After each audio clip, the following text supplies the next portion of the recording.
I'm Julie Cairnes, and I'm a Life Mastery and Conscious Creation Coach. I'd like to welcome you to the Inner Peace Masterclass, and today we have with us the wonderful Kenji Kumara. Kenji, I would like to welcome you to the Inner Peace Masterclass. And thank you, Julie. Yeah, I'd like to introduce you. You're known as a Quantum LightWeaving Healer, which we'll go into in great depth. And some of the things that you're offering humanity at the moment is as a way shower, a healer, a visionary, and catalyst for change and transformation. And Kenji's an esoteric educator and coach of souls and carries the vision of eternal peace and the power of grace. So he shares the joy of awakening with all that are now awakening, which is a large proportion of humanity, and shares the blessings of Prime Source and the realms of love and compassion.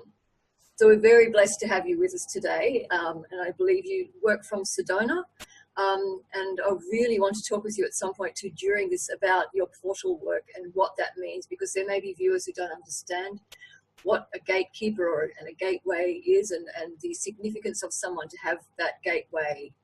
You know, there are some people who are active gatekeepers themselves, and there are active portals on the planet. So I'm really interested to have this conversation with you. But first of all, I'd like to ask you just about how your journey to where you are now, and then if you can also explain to us what quantum light weaving actually is, what that means for the world. Well, I guess in a nutshell, it's a little bit akin to going to a university to study. This particular university is called Planet Earth. So I think I enrolled at age 5 when I asked my mom, "Who am I?" And she said, "You're Japanese." So I think I self-enrolled in the university, and I've been going through life like everybody. My emphasis, though, was on spiritual healing. So in the beginning, I studied everything that there was around in books and through people, how to heal, and what is the nature of consciousness, and why are we here, where are we going. So it took me into all realms of thought and consciousness. So basically, I created my business name back about 10 years ago because I needed, or at least I thought I needed, to create a name, a business name. And light weaving, to me, is a way that we really work in the universe. We really weave light through all the different corners of the universe. Yeah, absolutely. Yes, and therefore you become a master of the light in a sense. Master of ourselves, yes. Ourselves. Because I also see that you invite people to find the God within themselves as part of the work that you do with people.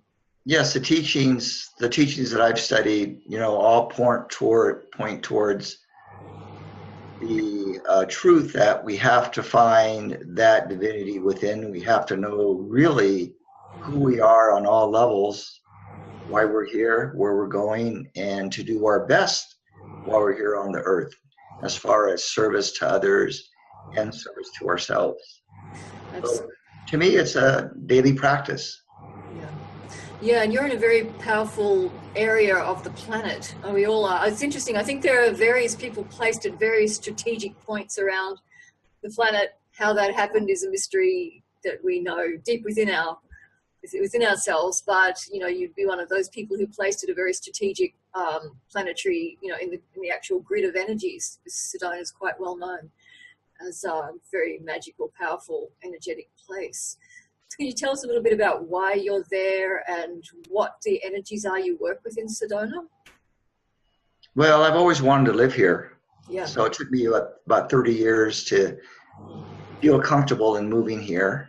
And I have a lovely rental home here that I work out of. Sedona has a grid system. And the major points of this grid system, well, the vortexes, or at least the more well-known vortexes, are located on points on this grid. But if you look at the whole area, of Sedona. All the mountain ranges, the red rock plateaus, as it were, the mesa tops. They're all strategically located. So if you were to draw lines connecting these various vortex areas, it would look like a map. Really? And what's really neat is you can be in one vortex area and be aligned to all the rest of them because they are all connected. So you don't necessarily have to physically hike to all of them. You can just go to several and you can feel the connection with the others if you tune in and receive that vibration. So it's really quite a matrix of energy, shall we say. Yeah. Yeah, and I noticed that you work very actively with the Earth and kind of, I guess, galactic universal energies, and some of your activations and portal openings are aligned with full moon or different phases of the moon and different phases of I don't know if you use astrology so much, but you're definitely working with the moon cycles. I wonder if you could explain to people a little bit about what a vortex activation is. What would that be an experience? I mean, everyone would experience it differently, but how would someone experience a vortex activation? Well, basically we go to a sacred place on the land and we find out what the person is wanting to create in their life, and also the major blocks or resistance they have to manifesting that. So we work kind of in two layers. So we work with the resistance or the fear of the unknown, shall we say. Yeah. And we also help them to tap into their vast knowledge of not only of Sedona, because most people that come here have been here before in other lifetimes, and that's why they're drawn here. Yeah. Or they're drawn because they feel a calling from the land for clarity of their purpose. Yeah. And that's always how we help people here. We help them with their clarity of their purpose and to get really grounded and centered. So we also work with the four directions that are within all of us, and we help them to constantly connect to the four directions, basically to their 4 power points within their own field, and help them to come from their core knowing and their core presence. So it's pretty vast what we can do in a guided secret hikes tour, shall we say, and meditational activation.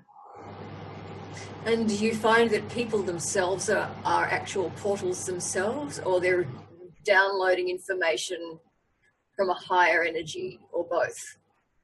Yeah, we're all portals in a way. Yeah. Because we all have a crown chakra, and that's the main portal to the physical body. We also have our earth chakra points through our feet. So we're like walking portals of energy. Yeah. Yeah, and there are most definitely people who feel very connected to this planet, and there's others who feel more connected to other planets. And I think it's really interesting who's here with us all at the moment. But we're all here at the moment to help heal the planet. And what is the planet saying to you at the moment in the work you're doing? What is her current message? I know the messages I'm getting. I'm just wondering what you're hearing. To get centered, right. To get really centered and focused and not be distracted. Yeah. To keep on your path, and no matter what emotional experiences you have or difficulties with money or housing or job, to stay focused on your calling. Everybody has a calling. Yep. And I feel many people don't realize that they really have a calling. Yeah. Yeah, a lot of people need guidance to actually find that. I think people suffer until they find it. They really do. You know, like people just go through decades and decades to the end of their lives going, why did I come here? And they don't. And I know that I myself, if I don't allow in the information, I get sick. I mean, I'm a channel myself. If I don't write down what's coming through, I'll get migraines. Like my body will start talking, going, you need to be hearing. what's coming through. And I wonder sometimes about other people who don't, who can't understand what the messages are that are coming through. It can be quite harsh on the being. So yeah. A lot of it depends on their environment as well. And many people are looking for their tribe. Yeah. Where they're at right now, they don't necessarily feel relevant, if you will, with the kind of people that are in their circle. So they come to Sedona in a way to help themselves connect to their tribe. We always help people in one way or another to at least energetically connect to their tribe, their soul family. Yeah. And that way, when they start meeting new people, they're going to start to feel more familiar. Like, don't I know you from somewhere? Kind of a thing. And so, I mean, that's interesting. I love the tribe concept so much. And then on the other hand, in a sense, we're needing to get that oneness of humanity going on too. And it's really hard. I mean, I really feel there are two different mindsets of the kind of more aggressive mentality and the more peaceful mentality. And they really are at odds. It's almost like two different veins of thinking, two different threads of thought. The warriors think they're right and the peace warriors think they're right. And those two places somehow need to meet, and that's the challenge, I think, somehow of the day is, yes, people are in separate tribes, but the tribes need peace talks. They do. They need a spoken peace pipe. I mean, back in the day, there used to be special people who were the mediators with the peace pipe. They had their place in the tribe to bring them together. I hope that comes. I know they're waiting to be asked.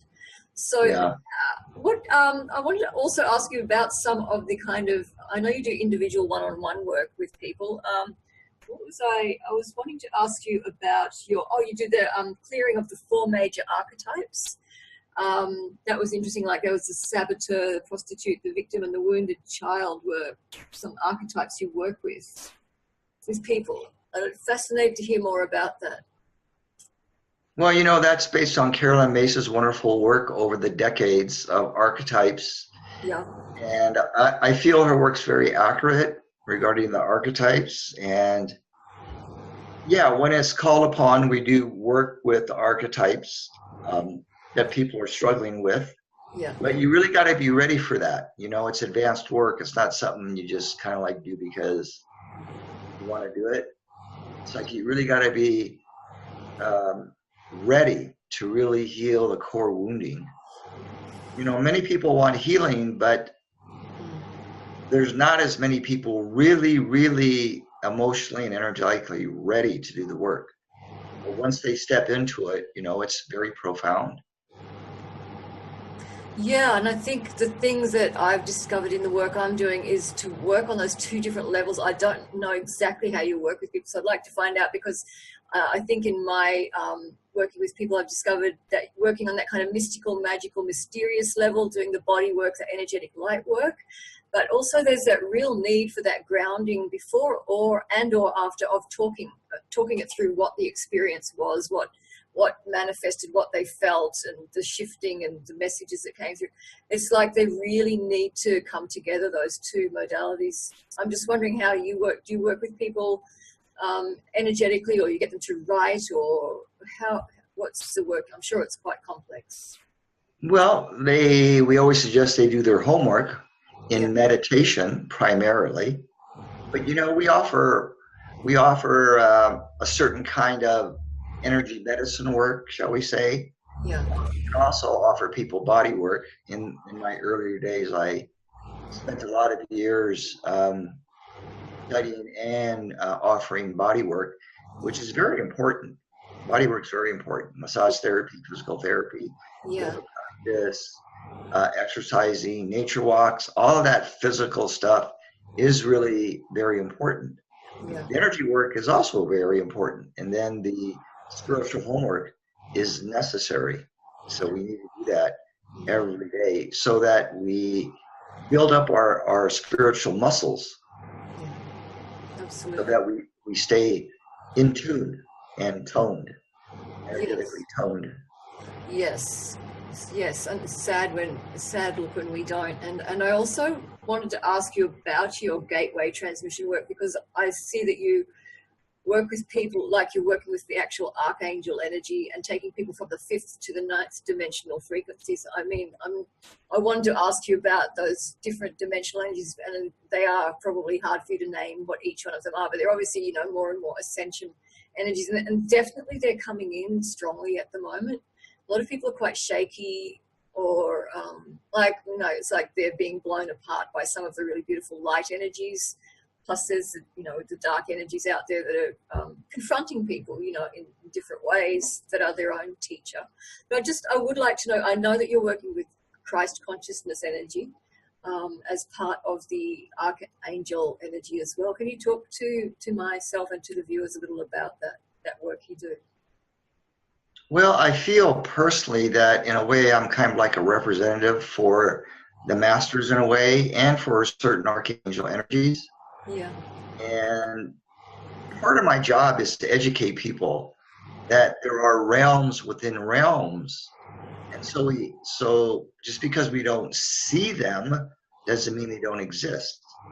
You know, the archangels are here basically to help serve us and hold the divine balance within the universe and galaxy. Weights and measures, shall we say, in a way. Yeah. So the Elohim and the archangels, they provide that, because without that support, this place would be really a mess, just totally a mess. Yeah. So we also need to appreciate their work with our evolution, and they know, the ascended masters and archangels know that they can only go so far as we take them, in a way, us collective humanity here on Gaia, on planet Earth. So as a collective, as we become more conscious and aware and loving, that helps their evolution as well. Absolutely. Yeah, it's an ongoing process. I think some people think that the road ahead is written in the Akashic records, and I think the Akashic records just leave quite open golden threads ahead. Can you explain your understanding, if you can, in words, of what Christ consciousness is? And in a sense, I think like Yogananda was someone who really carried that energy. One of the people that really understood intrinsically with it is like that beautiful, blissful energy that Yogananda had, but he also named the mother energy as well, that place he was in, that the Christ energy was very powerful for him, and so many other teachers that have been here who really, you know, carried that beautiful energy. And it's an energy, I think, that's really trying to come through to people at the moment. So for you, how, if you can describe it in words or somehow to us, that would be wonderful. Well, in the esoteric teachings, it talks about the reappearance of the Christ not being a like Jesus figure, Yeah. but Christ consciousness. Yeah. And instead of, as opposed to what the churches believe, Christ is going to return to earth within each of us. It's going to be resurrected within each of our hearts when we are ready. And that Christ consciousness,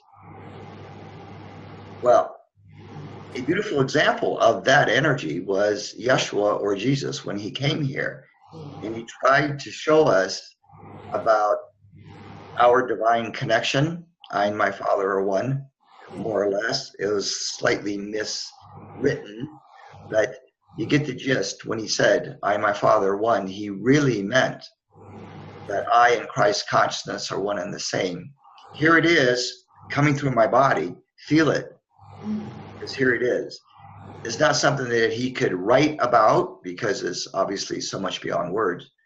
But the effect of Christ consciousness is a sense of feeling connected with all of life. That's one of the positive side effects of that connection. Yeah. But also, you feel such great love for yourself and for all of life. You hold this sense of compassion without judgment for what humanity and the earth is going through. You understand the truth of really what's happening. You have to kind of read behind the lines or between the lines to really know really what's happening, and that everything really is for the benefit of everybody. And to understand that there are what we will call dark forces in the universe that are attempting, I should say, at this point, to shift and change their awareness into that place of a oneness. Yeah. So you see it in governments being played out, you see it in politics, you see it in the wars and everything. But in the end, you know, they say that we're in a great galactic cycle, and we're entering a cycle of where we're going to have peace and connection and cooperation eventually. That's what we're all moving towards. Yeah, I think people are needing education, actually, how to do it. It's not something that people have been taught, really, you know, and it needs to. There are communities that have, like, it's intrinsically part of their culture. But so it's, you know, it's so widespread, that kind of, and it's no one's fault. It's just like, we acknowledge now the problem is that people do not know how to live in a peaceful fashion with each other, how to deal with conflict, how to deal with anger, how to deal with aggression and feelings of violence or being violated. So it's a big learning curve for the planet around that. And the Christ energy is like deeply beautiful. I mean, even when you just say it, you can feel the beautiful energy that suffuses the atmosphere. And at this very point, I would love to invite you to do a meditation that you are going to offer to do during this interview. Well, we can do it right now since we're on the subject. So this will just be a few short minutes. So let's just close our eyes and just take a deep breath and bring all of our focus here towards the solar plexus, towards the heart center, towards the core of your body, and begin to feel that life force surging up and down your body and swirling in spirals and moving in a figure eight flow up and down and from side to side. Just use the breath to focus and bring everything here now in this moment. And we're going to open up our field like an open chalice and just receive the light that's already here. Just breathe it into your body, right into the core. Begin to feel this sense of relaxation and peace.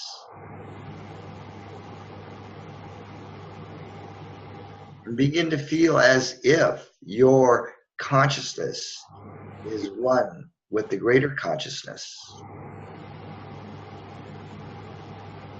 And to feel your light now igniting even brighter and more expansive and more inclusive of everything in your space. Feel your connection with the Earth Mother through your feet. Feel the connection with the heavens above your head. Feel the connection with humanity to the right and to the left of you.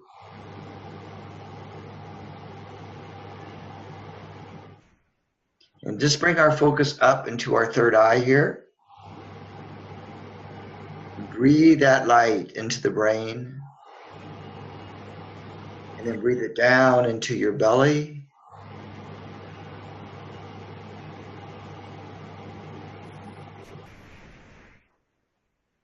And then in the core of your awareness, know and feel and sense you're on the right path. You know what you're doing. Everything in your life is loved and supported. That you can do no wrong. And that you are fulfilling your life purpose and your destiny. So to conclude this little activation meditation, let's give gratitude and thankfulness to all the beings that are here present in your life that are helping you along your path.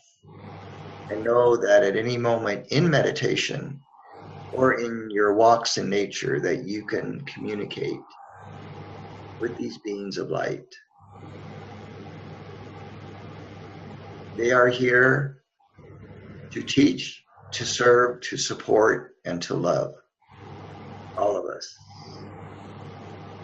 So when you're ready, slowly open the eyes and sip some water and make sure you're very grounded before driving in your car tonight.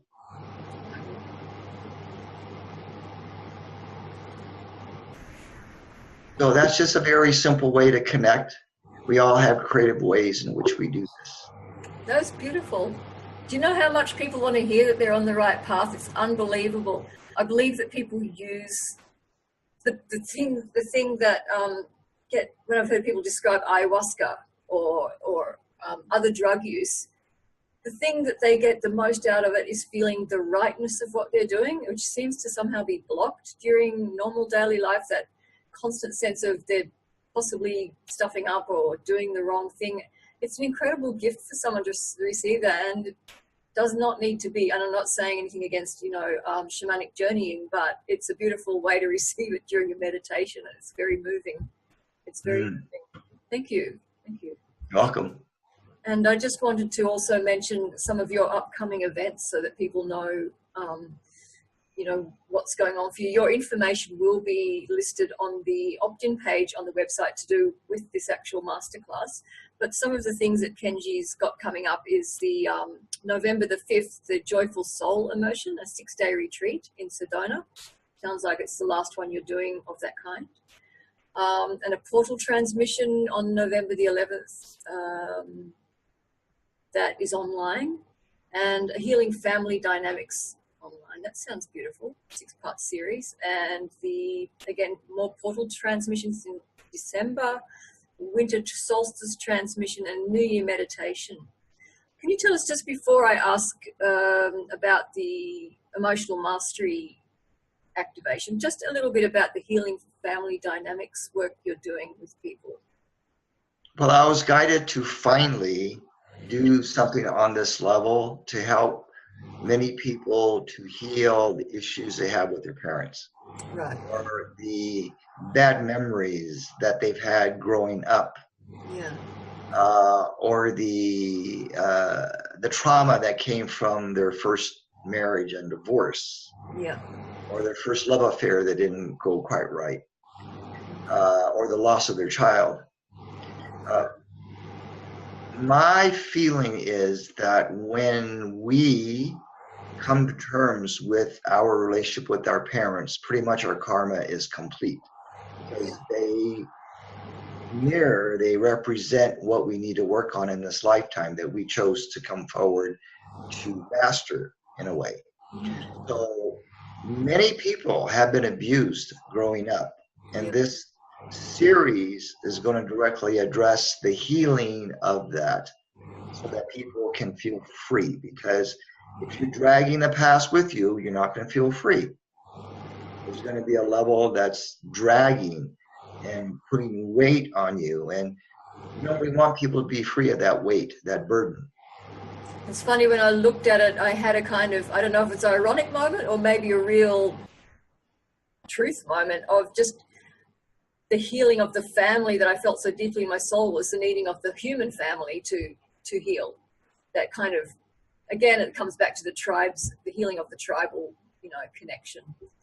Yes. So, and I just also wanted to ask you a little about your, the free gift that you're offering to our viewers, which is let me just get it right, the Emotional Mastery Online Activation. So I spoke with you about that because is coming up for a lot of people, that sense that they're feeling that the ascended masters or people who were working during their time here on the planet, what kind of emotional reactions did they have to real life events? Do people who are on a very high level of awareness, enlightenment, the walking enlightened, do they still cry when someone they love dies, or when they lose a friend, or when they see what's going on in the world, or do they get angry? So I just, I think people, that's part of the question that comes up with the emotional mastery. I wonder if you could talk to that a little. Yeah, we did address I did this on the day of that solar eclipse. Yeah. Where many Americans just, got really excited about it and drove to the places along the path of the eclipse to experience it. It was a big moment for many Americans. Yeah. And it's not like it was a one-day event. It was a big activation for the world, but also for America. And so it's still happening. The effects are still going on. And what I came to realize was, well, if we do something along the lines of emotional mastery, this would help people that are going through some intense challenges and shiftings in their life. So my understanding from my experience, this is not from reading in books, but from my past life experience, being with masters and being with teachers, since we all come in and have a body, we have an emotional body, we have a mental body, we have a physical body, and we have other layers of subtle bodies that are incorporated into this incarnation. The purpose of emotions is to help develop our character. And the only way to do that is to go through all the emotions throughout our lifetime. Yeah. So the masters, as an example, would feel during their lifetime, they would feel the anger, they would feel the sorrow, they would feel the grief, the loss. Whatever we experienced, they also experienced it. Yeah. They had to learn not to hold on to it for more than a day, and believe it or not, so that when they went to bed at night, they wouldn't carry that into the dream time and have to work it out on that level. So they had to learn to master all the emotions that flowed through them. They didn't deny it, although maybe they did at first, but they learned to embrace it and to fully experience it, because emotions make you alive. If we suppress our emotions, we're going to end up with chronic diseases, migraines, injuries, whiplash, you name it. Yeah, I think it's interesting, I have to say, that this message is coming through the Inner Peace Masterclass over and over. It seems to be a huge learning for humanity about how we experience emotions, how we act and react with them. It's like a really crucial, pivotal point in the whole picture. Is, yes, we're aware of them and how we react, say maybe to anger without harming ourselves or someone else, but acknowledge that that's a very real emotion. It's actually quite healing for many people who are on a spiritual path to acknowledge that they are angry, you know, or distressed or grieving, something like that. Like people just feel that they must need to ascend above that level. And as you're saying, it's very much about living, about, you know, being in the human incarnation is experiencing the grief or the anger, and working out how to actually accept that emotion, I think, without it harming yourself or another person. I think that's a really crucial lesson for humanity. Well, the masters learned that in order to have mastery over your emotional body and your mental body, your thoughts and all of that, that they couldn't place judgment on whatever they're experiencing. So they learned through their own spiritual practice how to be free of judging oneself for your experiences. Yeah. Whatever it is. So humanity's problem is they judge everything, and then they make it either right or wrong. Yeah. And so the masters learned over time to not make it right or wrong, good or bad. And at some point they were able to carry this transcendent energy, so no matter what others were experiencing emotionally, it wouldn't affect them. They wouldn't take it into their bodies and get sick. They wouldn't do any of that. Yeah. So it's really, it's personal growth 101 for the rest of your life. It's a great gift. I really think it's a crucial learning for humanity at this very moment in time. I just wonder, as we're finishing off, just if you've got sort of any message for people just around, well, you did also already say focus is a really important thing, to follow your path. Are there any last messages you have for the people, our viewers who are watching today around peace and how it impacts on the planet, what the planet's asking of us at this moment in time? Well, Joseph Campbell, that beloved soul that was a master at his craft of mythology and the meaning of mythology and how to apply it in your daily life. Yes. He always said, follow your bliss. He did. So we become unhappy when we're not following our bliss. Yeah. That's your path. Yeah. Beautiful. Thank you. Yeah, so follow your bliss. Beautiful. Beautiful. Do what brings you happiness and joy. Yes. Yes, you can tell when someone's really found what's the right, you know, even when they start speaking of the right thing for them, the whole room fills with lifted energy, light, like life energy just comes, enthusiasm. It's a whole shift of their personal paradigm. And you know, like sometimes people don't recognize that, but someone who's sitting with them can go, that's it. So thank you so much, Kenji. I just really want to thank you so much for speaking with us today. It's been wonderful, so wonderful, as I knew it would be. And everyone can find more information about you on the opt-in page, and they can contact you about your upcoming events. So yeah, I just want to thank you once more, and thank you for the wonderful work you're doing for the planet. Very important work of the healing. Thank you.